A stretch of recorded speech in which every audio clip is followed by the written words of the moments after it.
Hello po mga kababayan, kamusta po kayong lahat? And once again, welcome back to another episode of Simply Talkies Vlog.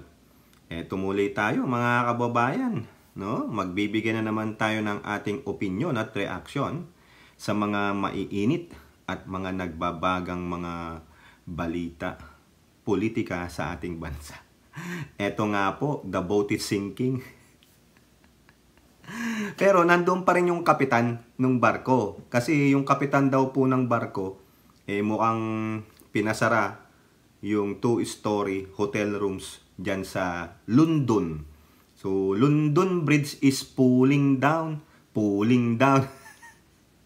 At ang balita pa nga po, di umano, balita lang, nakikimarites din po tayo paminsan-minsan. Yung mga juwawits, yung mga kasakasama dyan, no? Yung mga alimuong ba, nagbibili daw ng Hermes.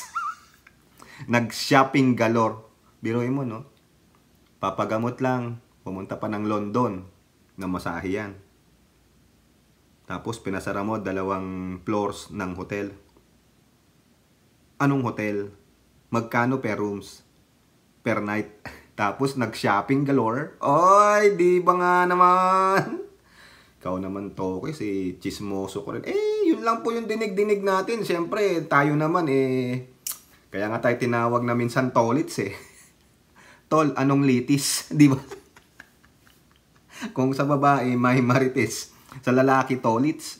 Tol, anong litis? Di, ika nga ni maritis. Yun daw. Ikaw ba naman? Bilyon. Pero, yan. Chika-chika lang yan, no? Saka may papakita ako, ito nakakasama ng loob mga kababayan.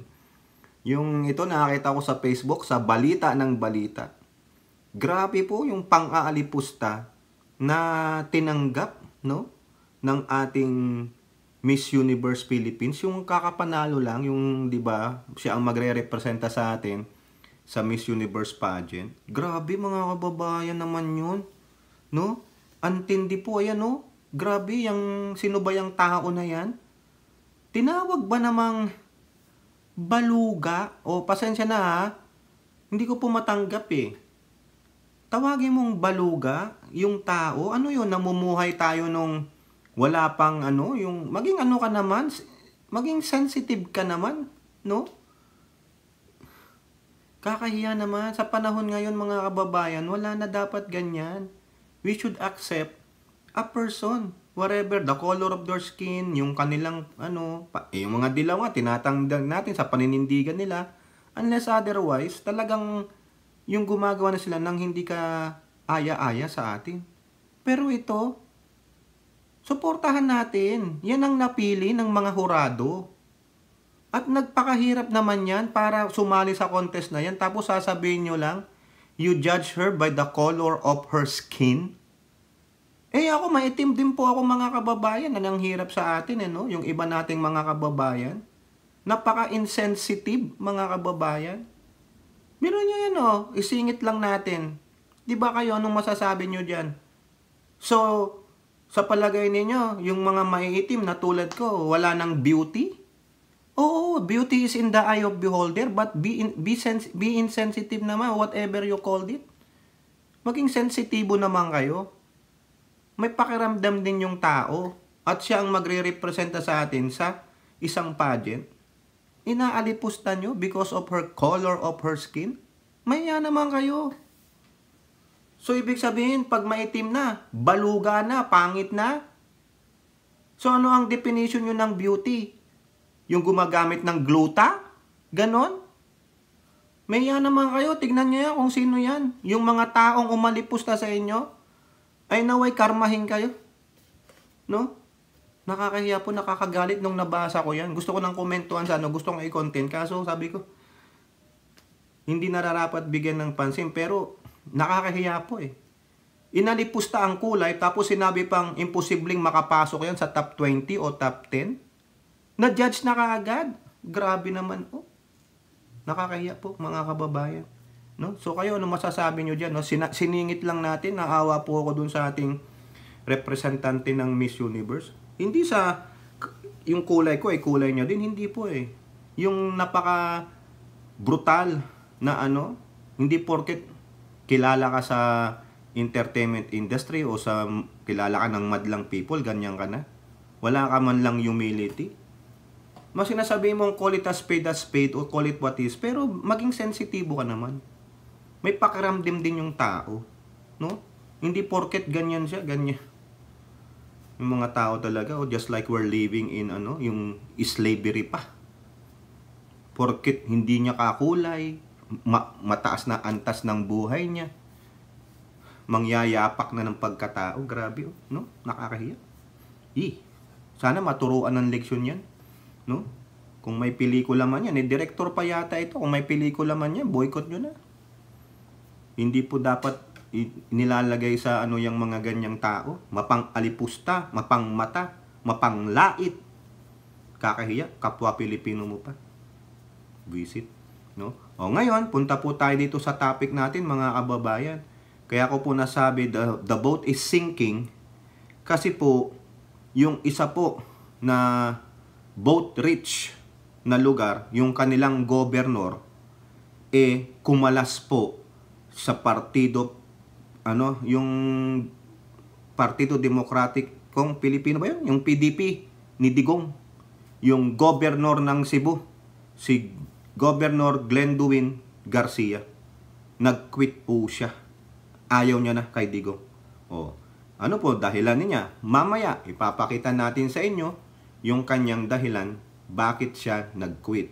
Pero bigyan natin ng istorya ito. No, sa Cebu po, medyo yung si governor mukhang may nakakaaway, may nakakaalitan po siya. Yung mayor po ng Cebu, kakampi niya po yan sa partido, si Mayor Rama ng Cebu City.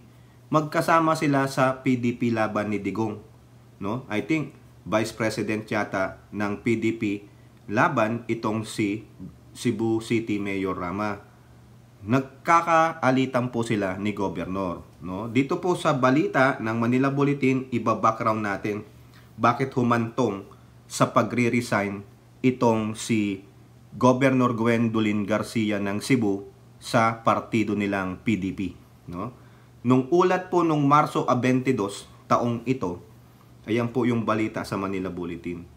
Rama files administrative rap versus Garcia before Office of the President, no? Nagreklamo po, no? Sumulat, nagfile ng kanyang administrative case si Mayor Rama ng Cebu City kay Governor ng Cebu before the Office of the President, meaning ipinadala ito sa opisina ng Pangulo yung complaint ni Mayor Rama. Nahihilo ko. Mga kababayan, nakakahilo po no? Mamaya magkamali tayo dito So, sabi po dito ni Mayor Rama, no? Ito po. Mayor Michael Rama filed an administrative complaint against Governor Garcia for ano yung nirereklamo niya. Si Governor Gwen nag-issue ng memorandum ordering the contractors to stop the construction of a bus station near the provincial capital as part of the Cebu Bus Rapid Transit. Yon. May memorandum pala ang Governor Garcia sa mga contractors na itigil nyo yan. Construction ng bus station dyan na malapit sa provincial capital. O yun. Ayun ang kinagagalit ni Rama. Kasi ito po ay nag-groundbreaking na ng Pangulo. No? Nag-groundbreak. Hindi naman ibig sabihin na nag-groundbreak na. Baka naman, sige, dito tayo mag-start. Pero nung tinutuloy na, may nakitang mali ang governor at yung mga kasama niya, wait a second. Itong dadaanan ng bus station na ito na part ng Cebu Bus Rapid Transit ay may masasagasaan. Ano yung masasagasaan, mga kababayan? Dito po, mamaya sasabihin natin sa inyo.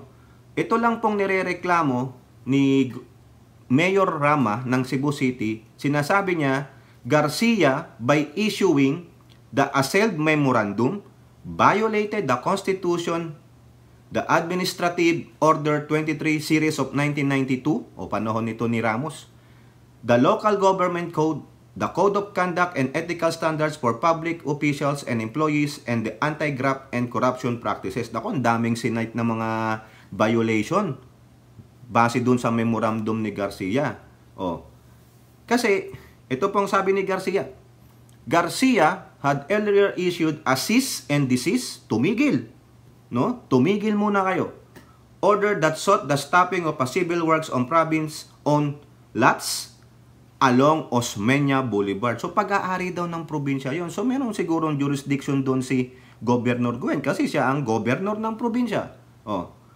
The governor noted that the ongoing construction of Cebu Bus Rapid Transit on portions of the buffer zones of the Cebu Provincial Capital and Puente Osmeña Circle could be, yun ang nakikita nila, could be a violation of the Natural Cultural Heritage Act of 2009. Ayun!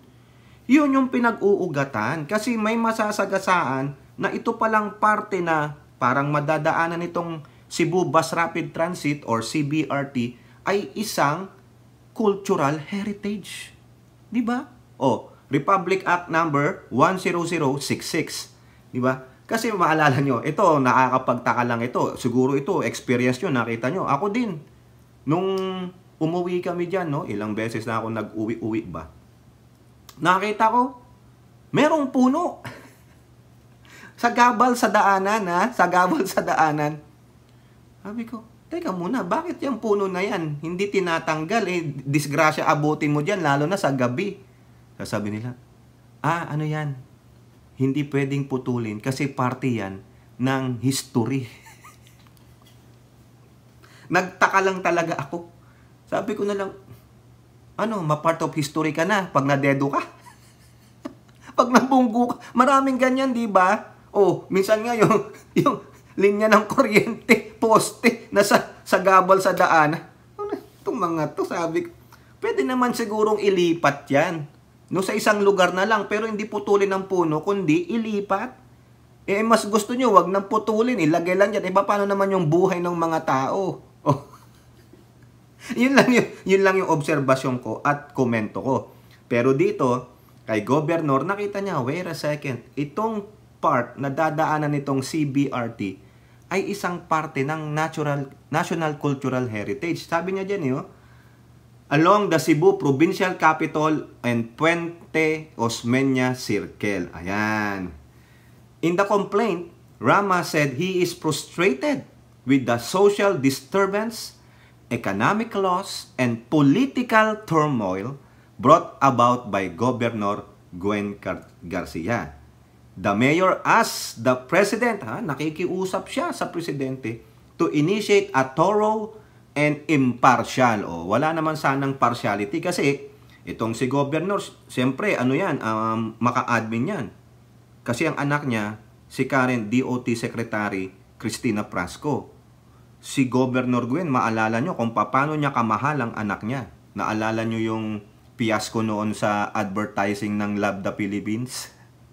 Suportado niya anak niya. So therefore, since nagtatrabaho ang anak niya sa gobyerno, sa Department of Tourism, siyempre susuportahan niya yung admin policies. Kaya sabi ni Rama, kailangan impartial. Yun. Kasi, alam mo naman, politically, di ba, saan papanig dyan ang Office of the President.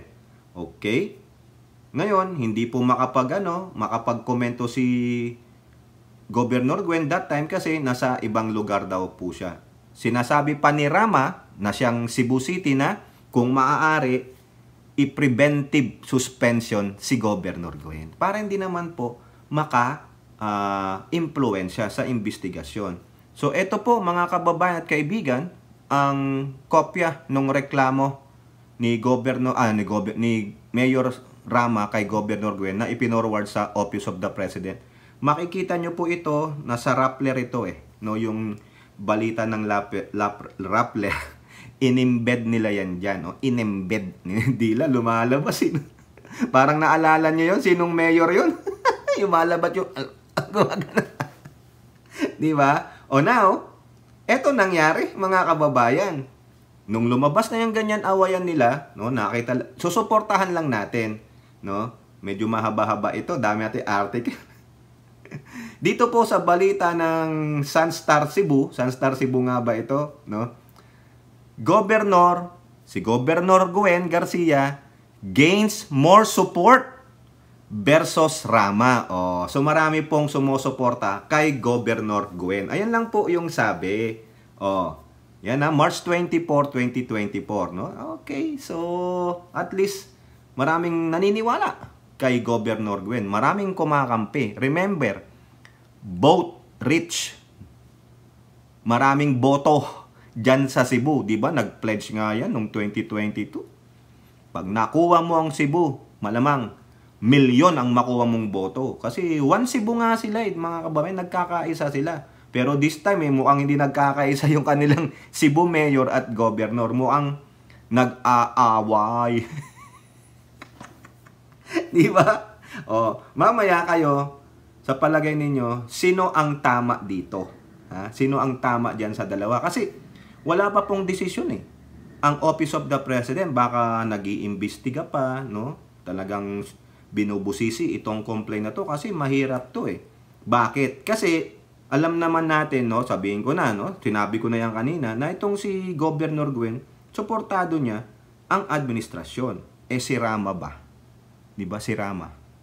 Hindi niya ba sinusuportahan si Pangulong Bongbong Marcos? Mamaya, darating tayo dyan. Ngayon, imbis na si Governor Gwen ang masuspindido, mukhang nabaliktad ang sitwasyon.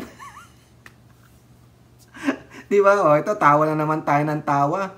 Meron nga po dyan nagkomento na naman na isang netizen, no, sabihin ko lang sa inyo kasi binabasa ko po ang mga comment. Meron na naman nagkomento sa atin dito sa pagtawa-tawa natin, no? Ito po si, ano bang pangalan ito? Ito, napakagaling po ito na komentor. Itong, sino ba to? Nakalimutan ko na, nawala na mga kababayan. Di ko na naman yata na screenshot eh. Bagal kasi ng mga daliri kong mag-screenshot, mga kababayan. Na, ano daw po ako, bangag daw yata po ako dahil tawa ako ng tawa. Bangag daw tayo. Di ba? Mukhang sabi, mukhang sabog to sa pinagbabawal na gamot kasi tawa ng tawa. Doon po yun sa komento nila, doon kay yung kupal na mayor ng Davao City. Yung meron ng at least 25,000 views. No, doon po sila nagko-komento eh. Mukhang mga ano 'yun? Bastos. Duterte supporter, sabi nga ni Mike Abe. Ako naman, despicable. Biruin mo pati pagtawa ko, inaalinsunod sa pagiging bangag. Gago talaga. Itong mga Duterte supporter, walang rationality. Lahat na lang pag malungkot, bangag. Pag tumatawa, ngumingiti, bangag. Saan ka lulugar? Mga gunggong talaga.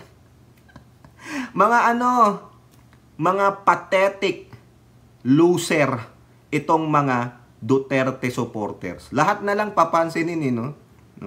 Grabe. Ano pa kayang next na papansinin sa atin? O bakit ang pangit ng ngipin mo? Eh ano naman?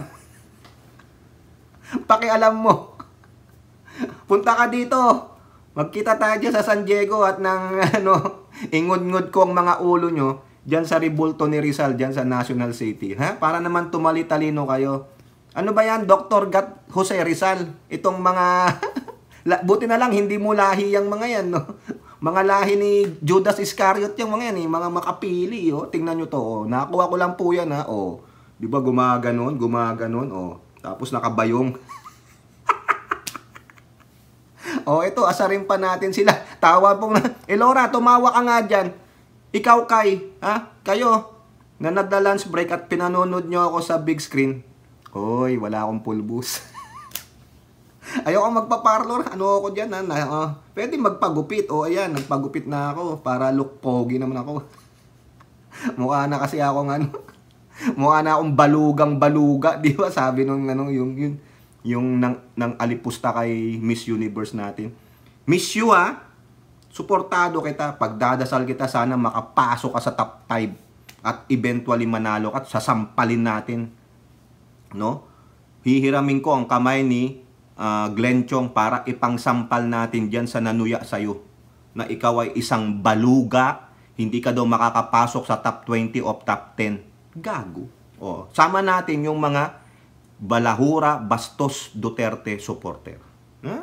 Pati ba naman pagtawa ko? O yan, Laura, kitang-kita nyo na ako sa big screen. Hi! Siguro asar talo tong mga to. Di ba? Kitang-kita ako sa big screen, oh. Huwag nyo nang papasokin boss nyo pag nahuli kayo, baka masisanti kayo. Sino nang pinapanood yung baluga dyan? Tawa ng tawa, bangag ba yan? Ay, ay, ay. Yari na. Oh, tulad nung sabi ko kanina, imbis na si Governor Gwen ang nasuspindido, nabaliktad. Uyek, paano nangyari yun? O ayan po, sa balita ng Philippine News Agency. Ombudsman suspends Rama, 7 other Cebu officials for 6 months. Ano ba yan? Bakit kumbaga si Rama? Ako nga nag-file ng complaint eh. Bakit ako nasuspindi?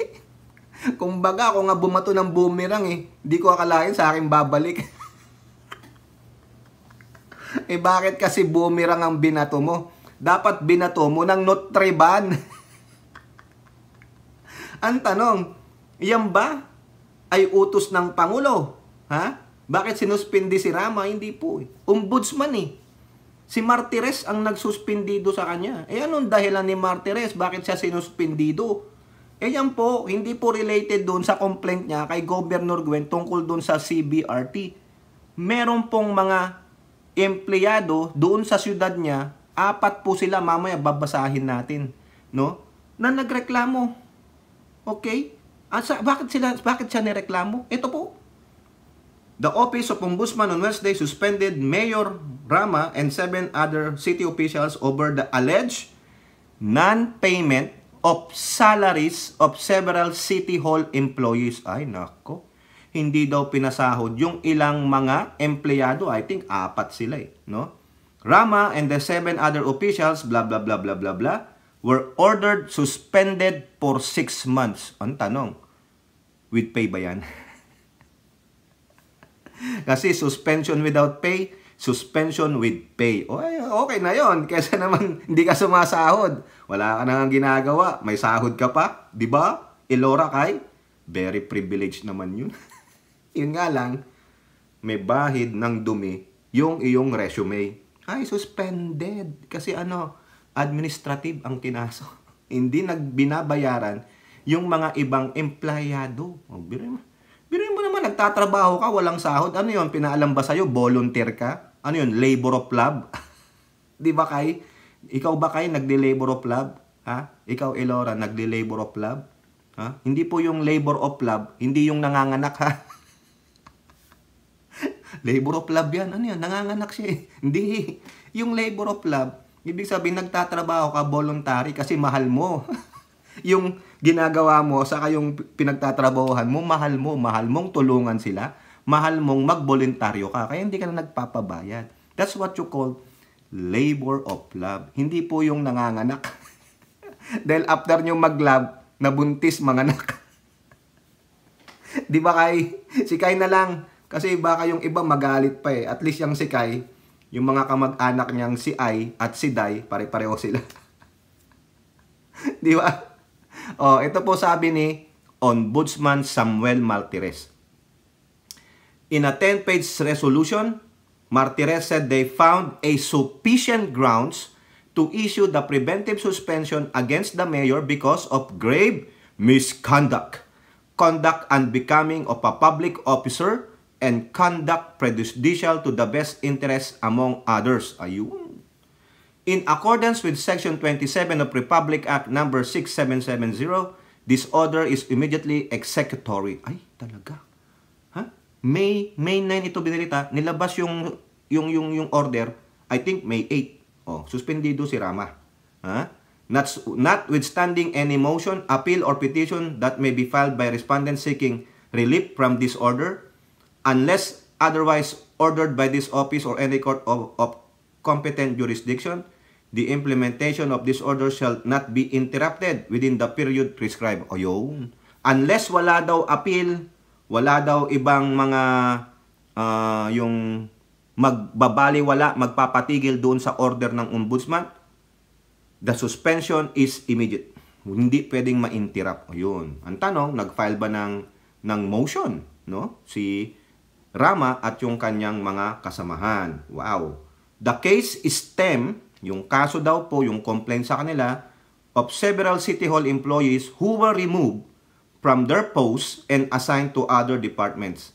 They said they were not paid for 10 months. Ay, grabe naman yan, mga kababayan. 10 months without pay? Hindi naman sinabing volunteer ka? Paano?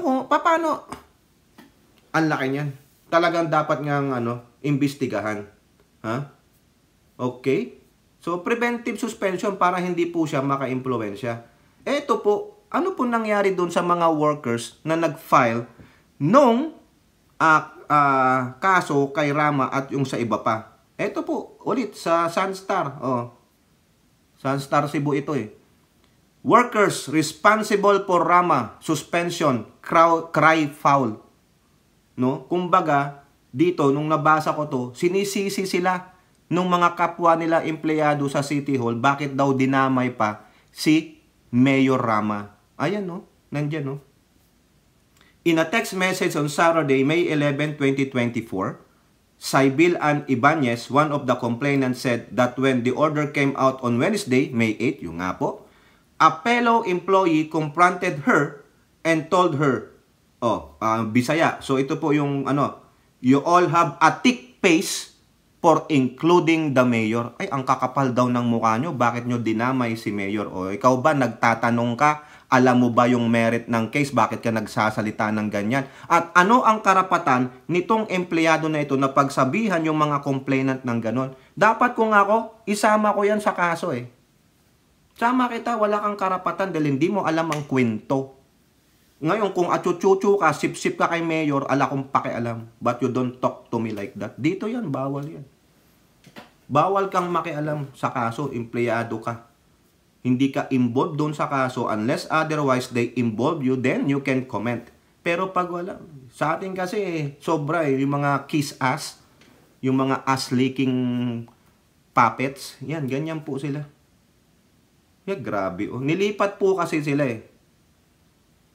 Oh, grabe ang mga salita oh. Pinagmumura po sila, mga kababayan, pinagmumura sila ng mga supporter ni Mayor, ng mga empleyado. Grabe po. So they have to file a leave. Gurihin nyo yun? Hinaharas sila? I-complain nyo yan. Hinaharas kayo. I-dokumento ninyo. Oh, andito po, di natin babasahin to lahat. Basta sila po ay nahaharas. Yung mga nag-file ng kaso, hinaharas sila ng mga supporter at kapwa nila empleyado. Grabe oh. Pailan nyo ng kaso yung mga yan, no? Para naman paano maturuan ng leksyon at kung mga civil service, sila, tanggalan ng civil service, commission na grabe. No, antibay. No?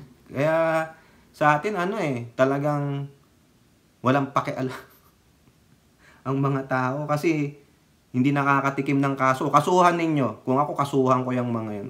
Kaso lang yan, babawian ka niyan. Baka pati pamilya mo, bawian. Alam mo na, no? In the middle of the night, bigla ka na lang kakatukin. Tulad nung nangyari dun sa hearing sa lower house. Yung sa Laguna ba yun? Yung isang babae. Naku, Diyos me, kakatakot. No? Eto po. Eto na nangyari. Nag-resign si Governor Gwen Garcia ng Cebu sa PDP laban. Sa balita po ng Philippine News Agency, dito na lang kasi mas maiksi po eh. No, ipapakita rin natin sa inyo yung kanyang sulat. Yan, Cebu Governor resigns from PDP laban, cites irreconcilable conflict. Parang ito lang yung mga pinafile dito sa divorce. Nakita na ako nung divorce paper dito, nanguha ako niyan eh. Para lang mabasa ko. Isa sa mga laging dahilan, irreconcilable differences. Ibig sabihin, hindi na kayo magkaunawaan. Kahit na ano pang marriage counseling ninyo, kahit na sino pang mag-intervene, mga parents, wala na po. Kasi every time na makita mong pagmumukha niya, galit na galit ka. Wala pa ngang sinasabing masama sa'yo, nakita mo lang ang pagmumukha niya, nakita mo lang ang anino niya, pinagmumura mo na siya. Talagang hindi na kayo magkasundo. Kaya ito, irreconcilable differences, 6 months lang yan. After ma-file mo dito yan, ha? May lawyer ka, tapos, kasi merong divorce court eh. May mga judges na ano dyan sa divorce. 6 months lang. Kung walang yung mga i-contest na settlement, yung, kunwari, kung may anak kayo, ganyan, ari-arian. Kung wala naman, basta ang gusto mo na lang matahimik ka, mawala na yang, ma-diborsyo ka, 6 months, kompleto yan. Pero kung makikipaglaban pa yung esposa mo sa'yo, ay wala na. Tagal yan. Dito sabi ni Governor, irreconcilable conflict. O nga naman, magkaisang partido kayo, hindi kayo mag-uusap. O paano kung meron kayong mga meetings, hindi na. Magpaplastikan lang kayo. O tama lang to, sa aking opinion. Tama lang yan. No? O ito po, Governor Gwendolyn Garcia on Tuesday announced that she has tendered her resignation as a member of the PDP Laban Political Party. Isa-isa na po. Actually, dumami na yan eh. No? Yung simula nung sinabi ni Digong na most rotten ang Congress, yung mga ibang PDP Laban members nag-bolt na. Sabi nila, bago pa lumubog itong barko na ito, I'm gonna jump overboard. Kaya nga inawit natin eh, London Bridge is falling down, falling down. O kaya kantahin nyo na lang yung kanta ng Titanic.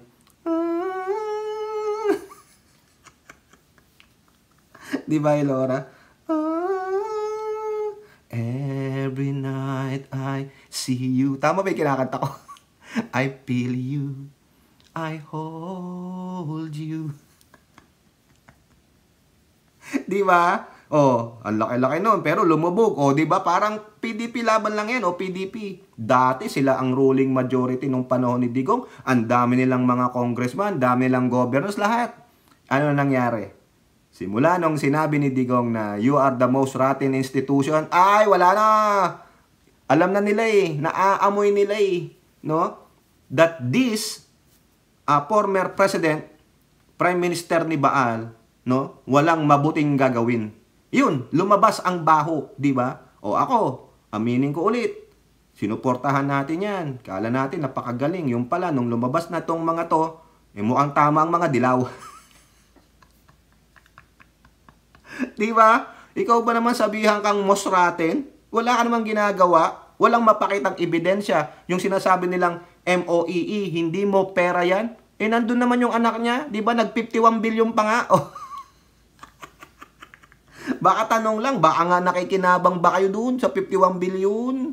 Kaya may naipasarang 2 floors ng hotel at nag-shopping ang mga amigos. Hermes pa, Hermes. Putik, magkano isang Hermes bag? Depende pa yan sa yung mga edition. O, di ba? Elora kay, di ko na po babanggitin yung iba kasi baka magtampo. Nakakita na ba kayo ng Hermes? Ako nakikita ko palang herpes eh. Di ba? Kasi yung isa dyan na vlogger sabi dun sa luka-luka dito, meron daw ano ba yun? Tama ba yun? Ewan ko. Naku, nakimarites na naman ako sa inyo. No? Ito po yon. Instead na basahin natin itong balita dito sa PNA News, basahin na lang po natin yung letter ni Governor Gwen para mas maganda naman, no? Ayan po, kita nyo? Address to Honorable Jose Alvarez, presidente ng Partido Demokratiko Pilipino. Actually, na-drop na yung laban no? Please accept this letter as formal notification of my resignation as a member of PDP Laban, effective immediately. Yun ang masakit doon. Effective immediately. Ibig sabihin, hindi niya sinasabing this is my 2 weeks notice. Sabi niya, once you receive this, it's effective. Di ba? Yun. Kung na-receive na ito, tapos ang buto-buto. Bye-bye PDP. Another one, jump overboard. You're here, there's nothing I fear. Wala na Wala na talaga. So therefore, they fear for their political life. I'm gonna bolt, no? I don't wanna hold on to this party There is nowhere to be, nowhere going. It's going down the drain. Di ba? O, tawa na naman tayo dito. Baka nakasinghot na naman tayo sa amin nilang polvoron. Bangag na naman si Tokis. Oo, bangag ako sa kagaguhan ninyong mga didichet. O, di ba? Kaya sabi niya, effective immediately. Ha? Recent events had made it clear that my continued membership is no longer tenable. Ibig sabihin, hindi na daw kaaya-aya. Hindi na pwede pang yung maabot. Tenable eh. Para bang ayaw ko na dito. There is some growing animosity between me and the officer, one of the officers of this party. Specifically, ano ko, ang hirap naman, nabubulol ako. Ano ba yan? Mayor Alice Gu, nakakahawa ka, animal ka. Specifically, the complaint filed against me by Mayor Michael Rama, Vice President for the Visayas with the Office of President, has created irreconcilable conflict. Correct? At least ito, may paninindigan ang mahal nating gobernador ng Cebu. Maski na ako, kung ganun din ako, kung may paninindigan ka, may prinsipyo ka, umalis ka na. Siguro, hindi siya kinakausap. Hindi sila pinag-uusap, hindi sila pinag-aayos ng party president o chairman nila. Yun lang po haka-haka ko ha.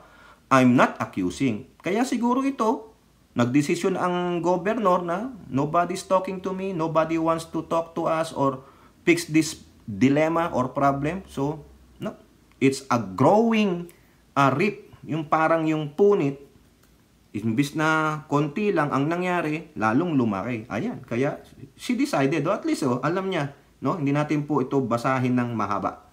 Okay?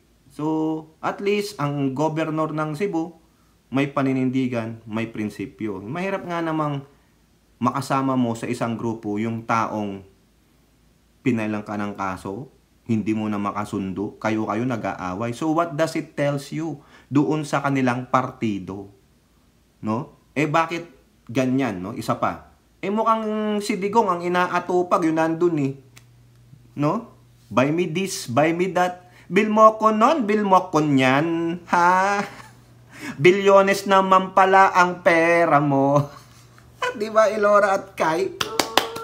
Yung pala yun, nakaimbento na naman tayo ng kanta. Bilyon pala ang pera mo. Bill mo ko nun, bill mo ko nyan sa London.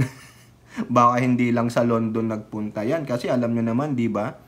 You can travel by train. Pero yung London Island yan, yung Great Britain. O, maybe, mag-aeroplano ka lang, punta ka ng France. O, di ba sa France yan? Kung gusto mo naman ng mamahalin na relo, Switzerland. Swiss chocolate. Sabi ko nga, pag ako tumama ng loto, Elora, punta ako ng Switzerland, bibili ako ng mga mamahaling Swiss-made watch. Original dun eh, di ba? O, makangalanda ka mo. Yung nga lang, pagbalik mo dito sa Pilipinas o sa Amerika, bayad ka ng tax. You have to declare it. Manit lang yan. Dami mo kwarte eh. Di ba? Nanalo ka ng luto. Sana manalo ka ng luto sa Pilipinas, no? Ang daling tumama ng loto sa Pilipinas. Grabe, oh. Oh. Now, eto nangyari. No? Kumbaga, feeling kasi ni Governor, this is not fixable. No? Irreconcilable, ano na nga eh, conflict. Hindi mapix ng partido nila. No? Parang yung sarili mong bahay, hindi mo na maayos. Yun nga, yung nag-aaway palagi yung mag-asawa, nakikita ng mga anak. So, it's better to separate. Yun ang dinesisyonan ni ni Governor Gwen. At feeling niya, mukhang hindi magsaside sa kanya yung mga higher ups ng PDP. So, it's better. No? Bakit? Yan si Digong, tingnan nyo. Yung balita dyan, sa Inquirer, pero CDN, Cebu. Inquirer, Cebu. Di ba? Yung mga suspension na, yung mga cancel nilang maisog. Imbis na ayusin yung awayan nito, yung conflict ng governor at city mayor ng Cebu, ang inaatupag ni Digong ay yung maisog nila. No? Maisog silang magdemandang bumaba ang Pangulo. Nek-nek ninyo. Tingnan nyo, biniblame niya yung suspension ni Rama ng ombudsman, isa daw pong collateral damage. Gago! Hindi sabihin ng totoo. Bakit sinasabi niyang collateral damage daw si Rama at sinuspindi ng ombudsman? Kasi ang ombudsman nasa Office of the President po yan. Ha? Sabi ni Digong. Biruin nyo, ini-equate niya collateral damage daw si Rama. Kasi ano? Kasi nagsuportado ni Rama yung mga maisog-isog. Di ba naalala nyo yung sa Cebu? Yung nag-rally sila sa Cebu City? O, nandun pa nga si Rama. O, yan daw po ay balik ng Marcos administration. Ay, grabe. Ito po, however, the former president believed there was a deliberate intent to stop the activity from happening. Yun doon nga po sa Tacloban. Nagsalita na nga po dyan yung mayor. Wala nga daw po silang alam na meron palang mga maisig, mautog, palautog na mga gunggong ito na magrarally doon. Yun pala, hindi siya maka-attend ng rally kung totoo man yun, ha? Ayon kay Tolitz. Kilala niyo naman kung sino nagbalita niyan. Pero sabi niya, Tolitz, hindi naman verified kasi wala daw picture. Pero ayon daw sa kanyang, binalita daw sa kanya, tinext sa kanya, na nandun nga itong kupal na matanda na ito. Paano pupunta yan dun sa Tacloban? Wala, tapos kinancel, tapos ang sisisihin nyo ang presidente, yung mga Romualdez. Anong sabi ng mga waray? Oo, kaalyado namin kayong mga Duterte, pero hindi namin iiwanan ang speaker o ang Romualdez. Gago pala kayo eh. Pupunta kayo sa baluarte ng mga Romualdez.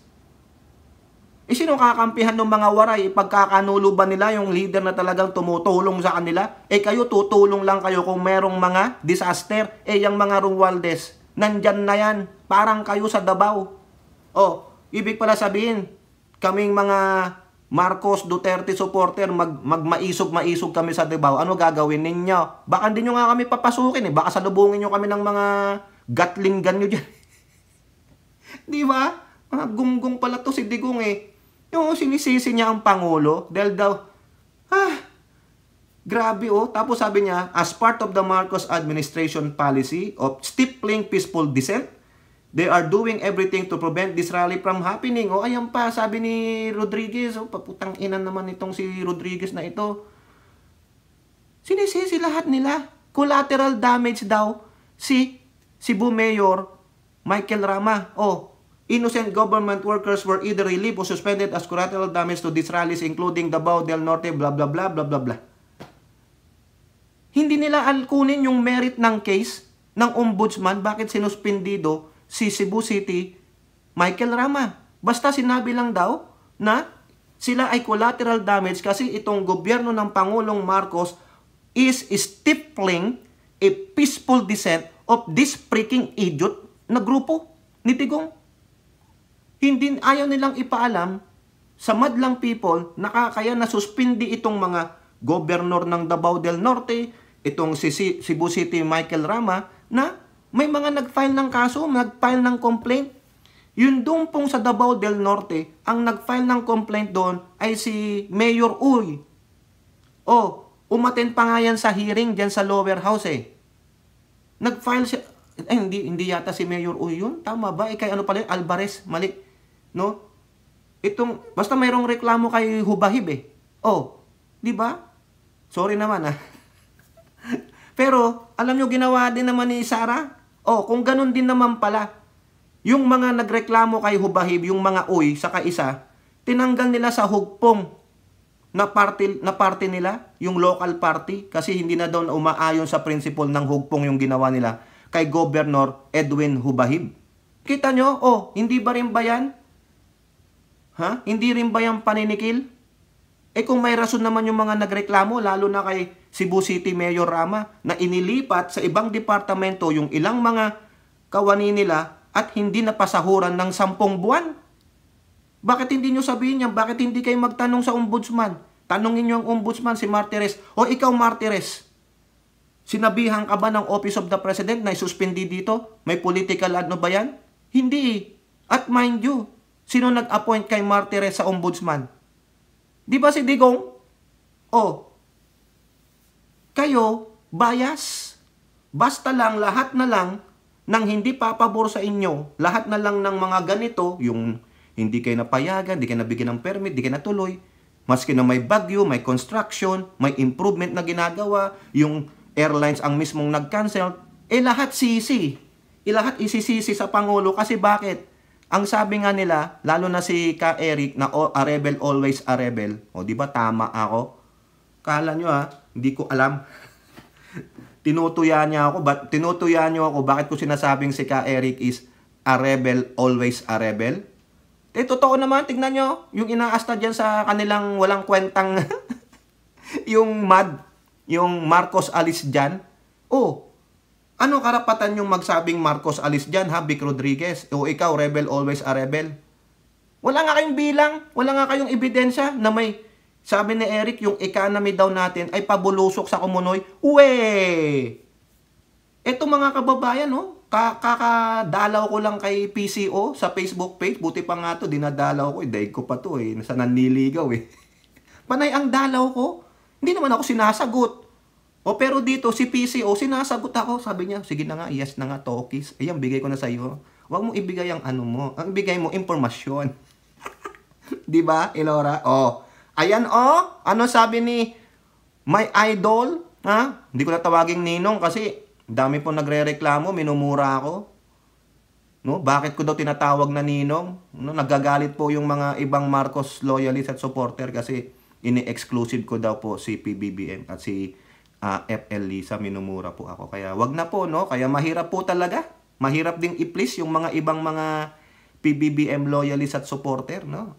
Walang bawal po yung magbiro ng exclusivity. Yung mga, meron din po kasing iba makikitid ang utak, no? Na, hindi naman loyalista yan Bakit niya tinatawag na ninong yan, ninang? Hindi na po, sorry na po. So, sa inyo na lang po, sa inyo na lang. Kayo na lang maging loyalista. Pero ako, susuporta ako dito sa administrasyong ito, no? Pero yung mga grupo ninyong loyalista na makikitid ang utak, kayo na lang po yan. No? Sa inyo na lang po, no? I-patent nyo kasi mag-apply kayo ng patent dun sa patent office para pag sinabi kong ninong o ninang, i-demanda nyo na ako. Kasi kayo ang may rights, di ba? Hindi po lahat ng loyalista to yung mga makabagong loyalista lang po. Yung kala nila, buhay na sila nung panahon ni Apo Lakay. Nung nabuo yung mga sinasabing loyalista, buhay na sila, no? Sige, kayo na. Ayan tingnan ninyo, ikaw, rebel always a rebel. Ano sabi ng Pangulo? Things are looking up for PH economy. Basahin mo. May link dyan. Diba? Hindi ko na babasahin yan. Pinakita ko sa inyo. Galing po yan sa Presidential Communications Office. May link po yung balita na yan. Sinasabi ko lang sa inyo. Kasi lahat na lang, no, isisisi sa Pangulo. Lalong-lalo na yung napanood ko yung video ng MAD. Kinuha nyo pa yung slogan nila Richard Gomez Yang mad na yan, ayaw sa droga yan Mama yan, ayaw sa droga. Kayo ginawa ninyo, Marcos alis dyan, gago. Wala nga kayong mapatunayan dito. Tapos i-equate nyo yung suspension ni Mayor Rama as collateral damage kasi nag-a-attend siya, suportado niyang maisog ninyo. Gago. Ayan pinakita ko sa inyo kanina, di ba? Na meron pong mga empleyado ng City ng Cebu na nireklamo sila. Eto pa, yang si Digong, gago talaga yan mga kababayan. Sinasabi ng grupo nila at siya na collateral damage si Mayor Rama. Pero ano nangyari? Nagbitaw po ng salita si Mayor Rama.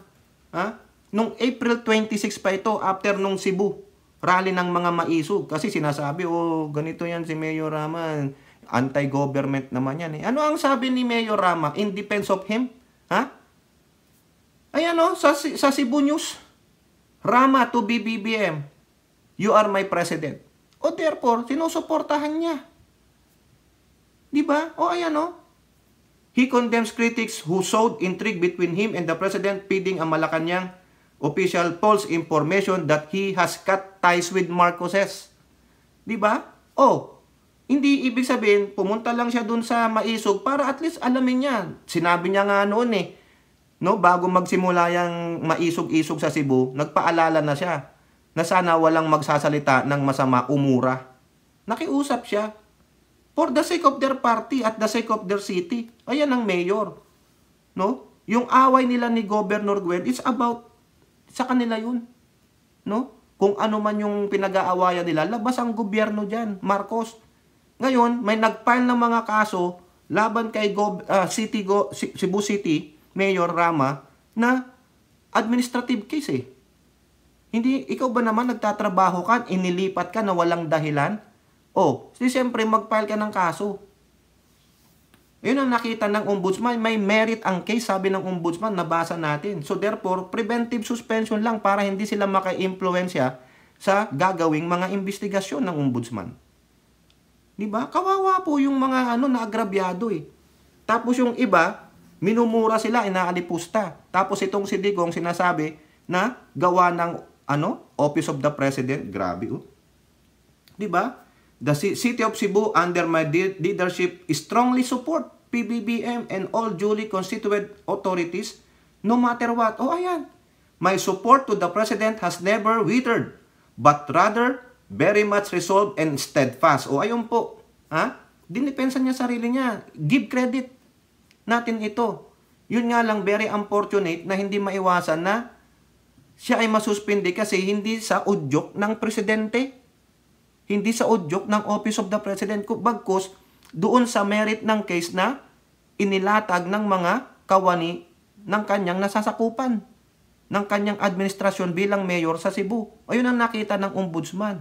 Pero itong mga kakampi niya, ng mga nagmamaisog-maisog, taliwas din ang pag-iisip. Diba? Sana magising itong mayor na to that the PDP is sowing hate. Kaya sa hatred na yan, they are sinking. Their boat is sinking. Kailan ka mag-bolt out and jump overboard. Bayaan mo na yung kapitan ang mahuling yung tatalon. Kasi siya dapat dyan. The captain never leave his ship. Kung mamatay man siya, mamatay niya. Basta lahat ng nang nasa barko niya ay munang nakaligtas. No? Ngayon, kung may gustong sumama kay Digong, di pareho kayong pumunta doon sa Kumunoy. O, saan yun? Sa Inidoro. Biruin nyo, nalagas na po talaga eh. Ang dami. Tulad ng sabi ko sa inyo kanina, simula pa lang nung sinabi niyang it is the rotten institution, lahat po karamihan nag-bolt out na. Pati nga si Dong Gonzales, di ba? Naalala nyo yung tahasan, live yun sinabi niya. Nag-apologize pa doon sa presidente. Kay Alvarez yun, si Alvarez. Yung sinulatan ni Governor Gwen nung kanyang resignation letter sa PDP. Tapos yung sa Laguna din, ilan sila na PDP dun sa bayan ng Laguna? Nag-bolt out din sila, 30. Including the governor. Ngayon, aalisan natin to. So, aantayin natin yan. Kudos kay Governor Gwen, saludo po at kayo po ay may prinsipyo, no? Ganun talaga. Irreconcilable conflicts of those bid. Hindi na ako makikipagplastikan. Ayoko ng hypocrisy. So therefore, I have to leave. So therefore, this PDP party is a damaged vote na yan. Damaged good. Kung kayo, to save your political career, kung nandiyan pa kayo, you better jump. Iwan nyo na yan si Digong. Wala yan. Unang-una, walang komento sa West Philippine Sea. At alam naman natin na isa siya ang kinatawan ng Chekwa para maghari-harian sa loob at labas ng bansa.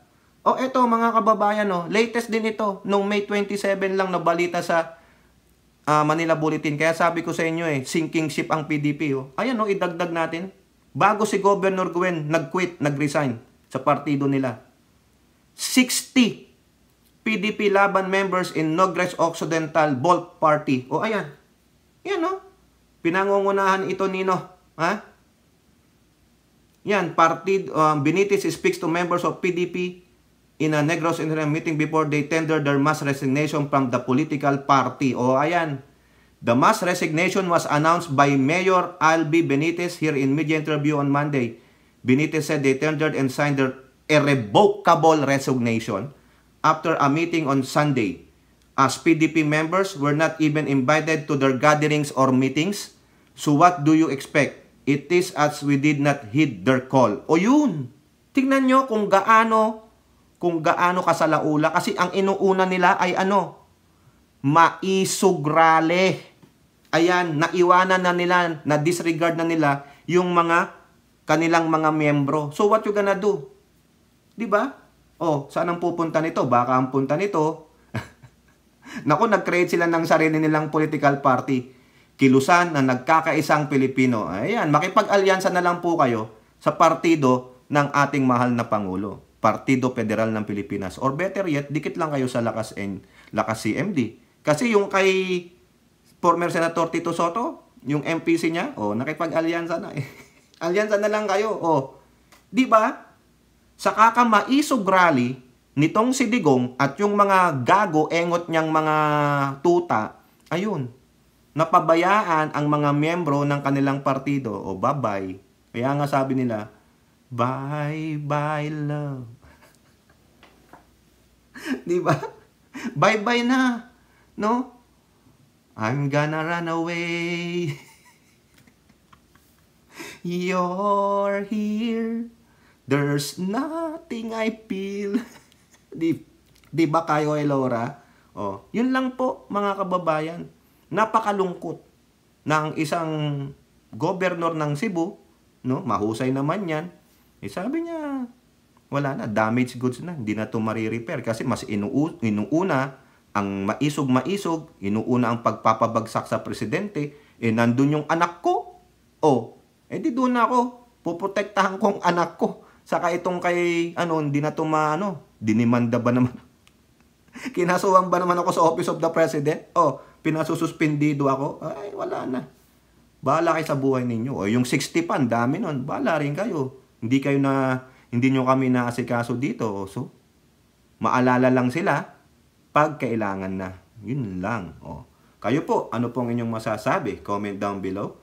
And don't forget to like and share. Hope to see you on our next videos. Bye-bye. God bless.